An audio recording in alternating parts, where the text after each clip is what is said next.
मुक्ता शेठ अगे नाचा लागले. नाचू दे, नाचू दे. लग्न होऊन मुक्ता श्रीमंतांच्या घरी जाणार म्हणून नाचतायत. नाचू दे.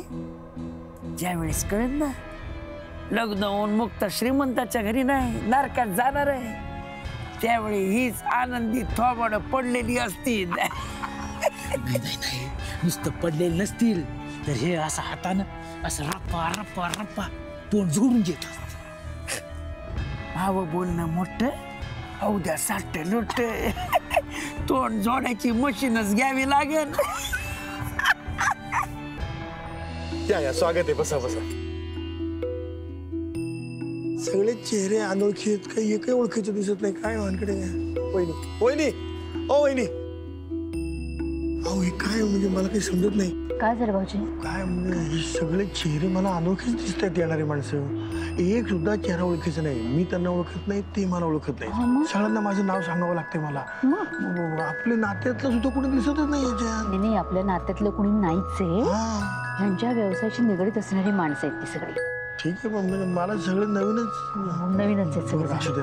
दादा कुठे आहे? त्याला वेळ लागणार आहे का आवरायला? नाही, तयारच आहेत, येतीलच तेवढ्या. आज पार्टीमध्ये जे पाहुणे येणार आहेत ना त्याच्यात एक विशेष पाहुणी येणार आहे, गोदामाई नावाची. ती अंतर्ज्ञानी आहे. ती भविष्य सांगते. म्हणजे ज्या वास्तूमध्ये पाऊल ठेवते ना त्या माणसांचं ती अचूक भविष्य सांगते. तिचं भविष्य कधीही खोटं ठरत नाही. म्हणजे असं आपण भासवायचंय. तू तिला अनेक वर्ष ओळखतोस, तू तिला अनेक वर्ष पाहतोयस, असंच दाखवायचंय. हाच आपला पुढचा प्लॅन आहे. पण प्लॅन काय? बॉलिवूड थीम. कोडी घालायला मी काय लहान मुलं आहे का शाळेतलं? स्पष्ट सांग ना काय ते. म्हणजे आपण त्या गोदामाईची ग्रँड एंट्री करायची आहे. म्हणजे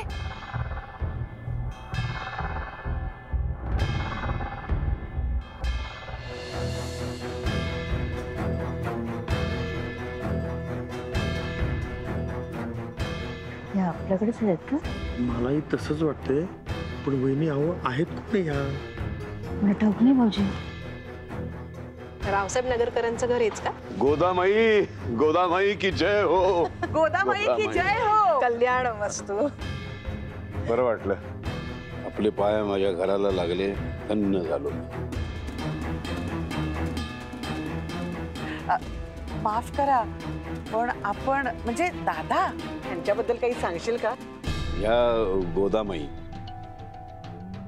म्हणजे आध्यात्मिक क्षेत्रामध्ये फार मोठी उंची गाठलेली आहे यांनी. नुसतं चेहरा बघून किंवा एखाद्या वास्तूमध्ये त्यांनी पाऊल ठेवलं की त्या वास्तूचं आणि त्या माणसांचं भविष्य अतिशय परफेक्ट सांगतात त्या.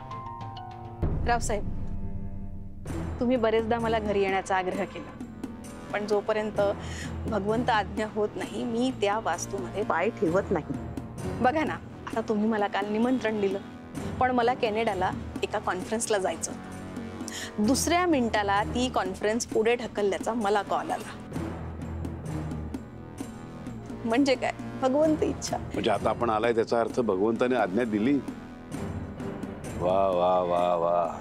तुला सांगतो वैजयंती, एकदा गोदामाईंचे पाऊल पडलं घरामध्ये की घरामध्ये सुख आणि समृद्धी आलीच म्हणून समजायची. आपल्या सारंग आणि मुक्ता यांचं आयुष्य म्हणजे भरभराट नुसती, बाकी काही विचारच करायचा नाही. आता तुम्हाला आजपर्यंत मी कधी सांगितलं नाही, गोदामाईंना विचारल्याशिवाय त्यांच्या आशीर्वादाशिवाय मी काहीही करत नाही. त्यांनी नाही म्हटलं की मी नाही करत. यश मिळणारच. तुला सांगतो, आता आर्याच्या वडिलांच्या बरोबर मी जो नवीन व्यवसाय सुरू करणार होतो, कारखाना, तेव्हा गोदामाईने मला सांगितलं होतं की हे करू नका, त्यांच्याबरोबर भागीदारीमध्ये व्यवसाय करू नका, खड्ड्यात जा. आर्याबरोबर नातं जोडायचं होतं. त्या धुंदीमध्ये मी यांचं ऐकलं नाही आणि पुढं काय झालं, यांचा शब्द खरा ठरला. इतकी भविष्यवाणीमध्ये एवढी ताकद आहे. शिवाय गोदामाईंची फक्त अध्यात्मातच तयारी नाहीये बरं का, म्हणजे विज्ञानामध्ये सुद्धा त्यांनी खूप उंची गाठलेली आहे. आत्म्यांची भाषा कळते, आत्मे दिसतात, वास्तू बोलते त्यांच्याशी.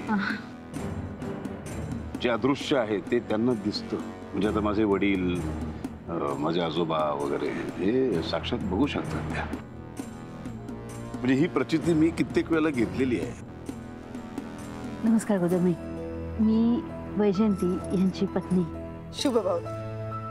नमस्कार, मी भाऊसाहेब, दादासाहेबांचा लहान भाऊ. नमस्कार, मी अंबिका, दादाची धाकटी बहीण.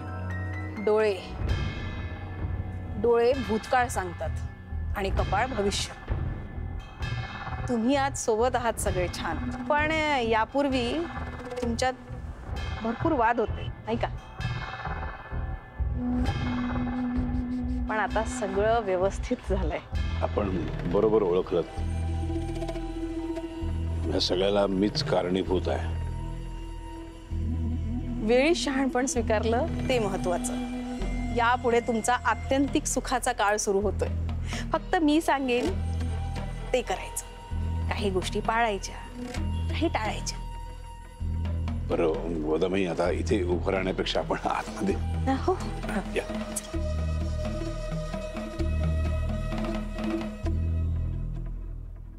या.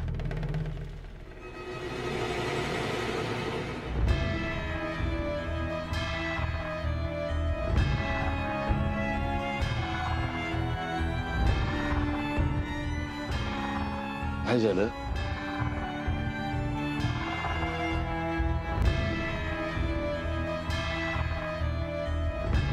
काय झालं काय गोदाबाई? रावसाहेब, तुम्ही आपल्या माणसाला दिलेल्या त्रासाचा, द्वेषाचा अजूनही वास येतो इथे.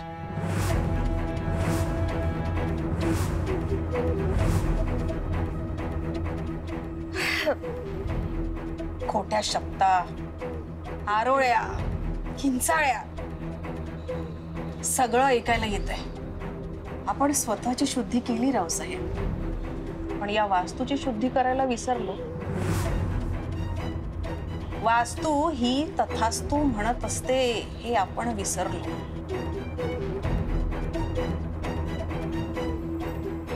मग गोदाबाई, वास्तूच्या शुद्धीकरणासाठी काय करायला हवं? मी करून घेतो ते आपण करूच, पण तुर्तास तुम्ही आता या पार्टीत सामील व्हायचं नाही.